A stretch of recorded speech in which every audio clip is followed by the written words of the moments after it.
Well, if you've ever called yourself a Star Trek fan, then you'll want to pay special attention to tonight's episode of Rick Rose Notebook. Yeah, Rick introduces us to a real-life Trekker from Jefferson, Texas. Rick? Now, notice you said Trek-E or Trekker. There's a difference there, and I didn't even know the difference until we talked to our own resident Trekkie, and that's Liz Swain. I understand. I didn't even know this, but a Trekker is somebody who's crazy nuts in love with Star Trek. They and are knows, serious. Really, they really take it seriously. They know Spock's shoe size and what kind of underwear Captain Kirk wears. I am a Trekkie. I have a casual interest and enjoy the show. Well, the fellow you're about to meet is a guaranteed Trekker. Beyond the rim of starlight, my love is wandering in starflight. I know she'll find in star-clustered reaches love, strange love, a star woman teaches. I know his journey ends never, his Star Trek will go on forever. But tell him while Hey, Trekkies, recognize those words? Well, they were written some 25 years ago as lyrics to the famous Star Trek theme, but never ever used. Kip Thomas, though, knows them by heart. He also knows how old Spock was when he was betrothed. 7. He knows who played the evil Baylock in the Corbomite maneuver. Clint Howard. Fascinating. And he knows the discoverer of Space Warp Drive. Zefram Cochrane. Now, how does Kip know all this stuff? Well, Kip is a Trekkie.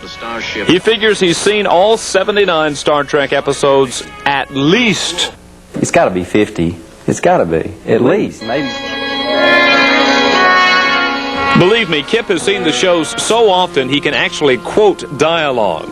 For instance, see if he and Spock agree on the exact number of tribbles. 1,371,561.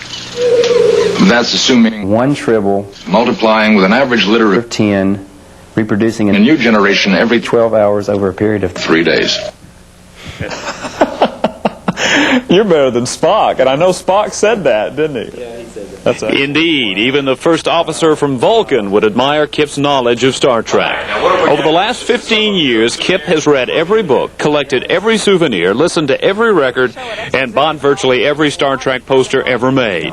He's been to a half-dozen Star Trek conventions, gotten everybody's autograph, and taped every episode.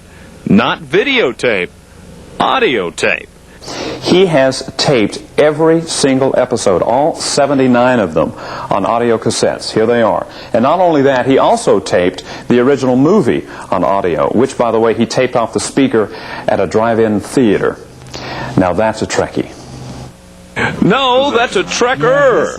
A Trekkie just likes the series. A Trekker lives, eats, and sleeps it, and notices everything. There was a shot with a reaction shot of Captain Kirk, and it was printed backwards. You could tell the little insignia that they wear, it was on the wrong side. Hey, don't laugh. He's probably right. Kip offers no apologies for his obsession with the Enterprise and its crew, and he admits even he has his limits. I imagine if you looked hard enough, you could find someone, some crazy guy who knows William Shatner's underwear size. But other than that, Kip is proud to say that, like the tiny alien in episode 34, he and Captain Kirk, we think much alike, Captain, you and I.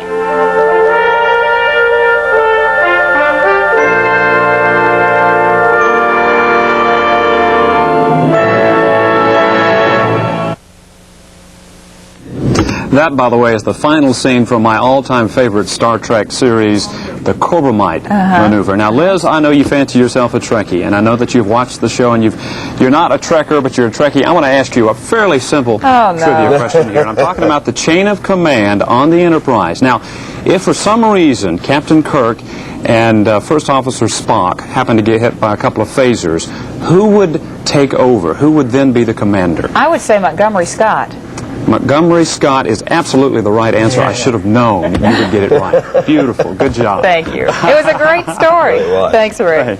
I always enjoy watching Star Trek.